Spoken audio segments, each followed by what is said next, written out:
TechCrunch Disrupt, the annual conference from our sister publication TechCrunch, is underway right now in San Francisco. The three-day event is an opportunity for startups to pitch ideas in front of the world's top investors and entrepreneurs. Lots of good discussion often comes out of TechCrunch Disrupt, and our own Melody Hom is there and got a chance to interview Ray Dalio, co-chief investment officer at Bridgewater, and she joins us now. Hi, Melody.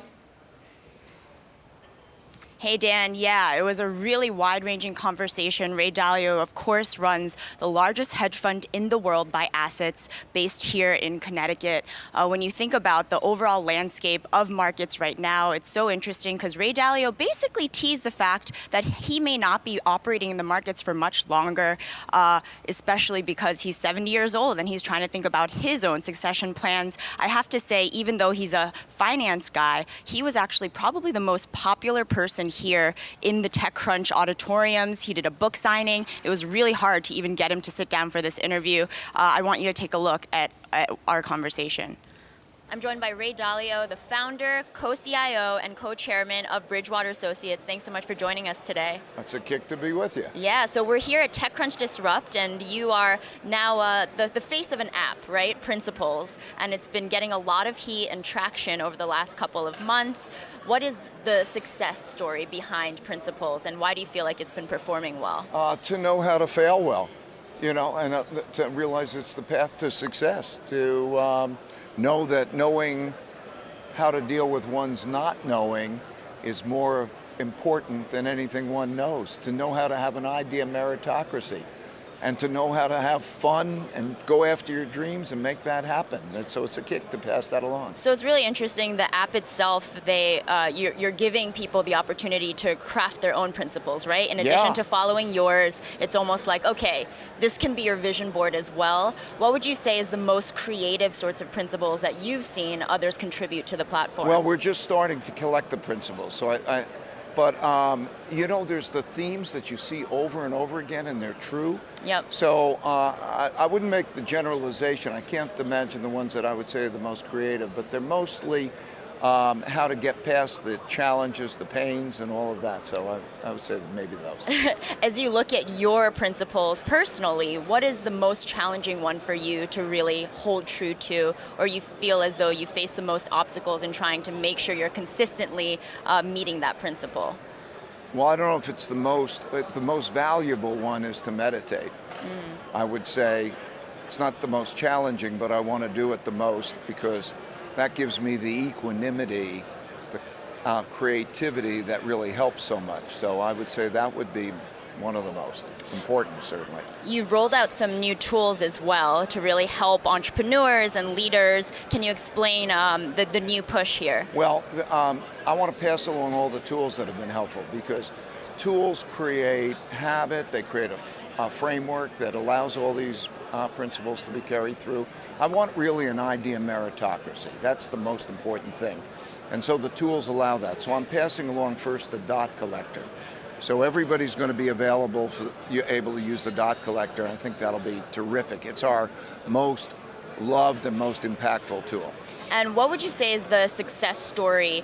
What is your vision for Principles as you look ahead to a year or two from now? How would you define success? Well, at every phase in anyone's life, there's a difference in what one defines success. For me, at this stage, my definition for success is to help people be successful without me. In other words, to pass along and to watch. Memory, yeah. Well, to watch beauty happen. I feel I'm 70 years old. I don't want any more success myself. I just want to help pass that along, and if I can do that, that'll be success for me, and then I'll go quiet. I'm going to go quiet in about a year and a half, I think. You know, some core tenets of the concept of Principles and of Bridgewater are really radical transparency, radical open-mindedness. When you look at Silicon Valley, where we are right now, what would you say are the pros or some of the startups and companies out here that are doing that well? Can you name a few leaders that come to mind? I'm not going to, it's all personal and I keep it private, so I'm not going to name leaders, but I will say that some of the most successful, innovative companies, and then some of the startups that are just getting going are open-minded. and thinking about new and better ways of doing things. So Silicon Valley, I love it because they really resonate the idea of meritocracy, to know one's strengths and one's weaknesses, to work in a community where there's meaningful work and meaningful relationships.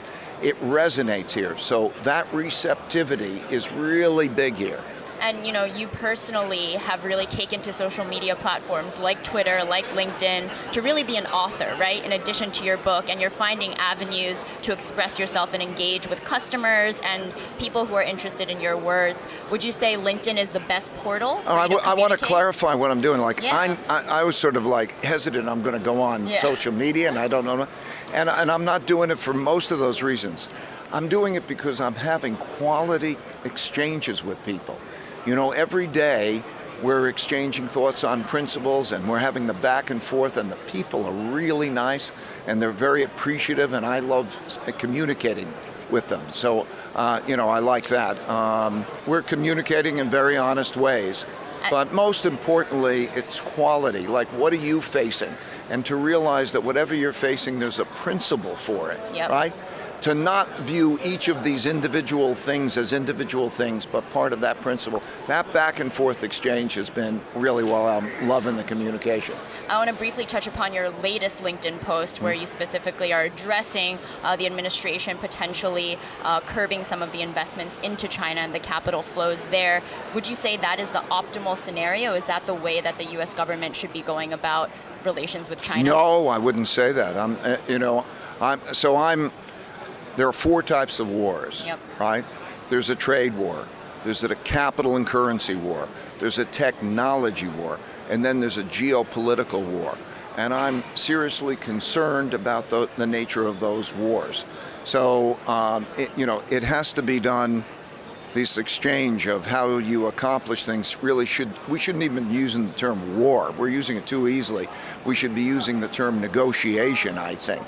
So, the question is, how much will this be a fight in which there's mutually hurting each other? Is this a win-win or a lose-lose? However we can get to a win-win, that's what I would like to see the most of. It's the art of thoughtful disagreement. And how do you create win-wins that I would like to see the most of? So I would say more concerned about conflict than the way that we're having it. And when you think about that win-win scenario, what does that look like, for the U.S. and China? Well, do you see that sort of compromise happening? I don't think it's just a U.S. China. I think it's an American thing.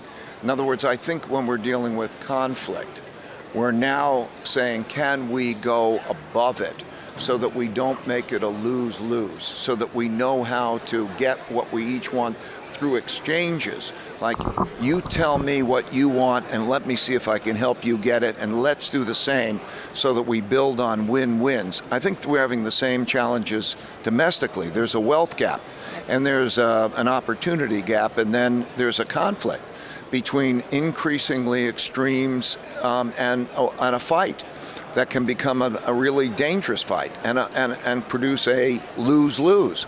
So I think the issue is to go above, if we can go above it, and we say, how do we get the best collective benefit, and work on that. That's now lots of ways we can do that, but that is, I think, the most important thing. Because if you look about what we can have, there is enough, okay? There is enough of everything, and there's an innovativeness, and there's a capability. But so often, there's been these lose-loses that can then be very damaging. And so I'm concerned about that. So like the wealth gap, like the opportunity gap, the idea of coming together and working it together and understanding the art of thoughtful disagreement. Principles, go back to principles. What are the principles that bind us together? Are we clear on those? What are the principles that separate us? So I think we have to think about how we do this in a together way before we really damage ourselves, because it can get so extreme that it can be damaging. And on that point, when you think about unity within America, of course, there seems to be a lot of divide within the U.S. political system when you think about the impeachment inquiry that Nancy Pelosi did start on President Trump. Do you feel like that will be a headwind for the markets as you think about the next couple of months? I read history, and I find the same things happen over and over again. And what I see is that there is a political system that normally has an ability to debate things and get past that. And I'm worrying that this is a war in which the damaging and the hurt of that war can be so great that it undermines the effectiveness of the system. History has shown that. If you look at the late 30s, for example, the polarity between the haves and the have-nots, the wealth gap was analogous, the opportunity gap was analogous, and the ability to get past that. So I'm more concerned about that. I think there are three big forces that are at work. That's the domestic economic gap and political gap, which is becoming extreme, and I worry about a downturn in which, number two, monetary policy won't be as effective in the next downturn. If we're at each other's throats now, and then you have a downturn, and it's going to be worse. Yep. And then we have the conflict in terms of the China as a rising country with the United States as an established country. And so to work oneself through that in the right ways with wisdom, to understand the art of thoughtful disagreement and get at the right aggregate rather than an everyone lose situation. That's what, so that's what worries me. Hopefully we can achieve that soon. Thank you so Hopefully much, we Ray, can for achieve joining it soon. us. Appreciate it. Thank you.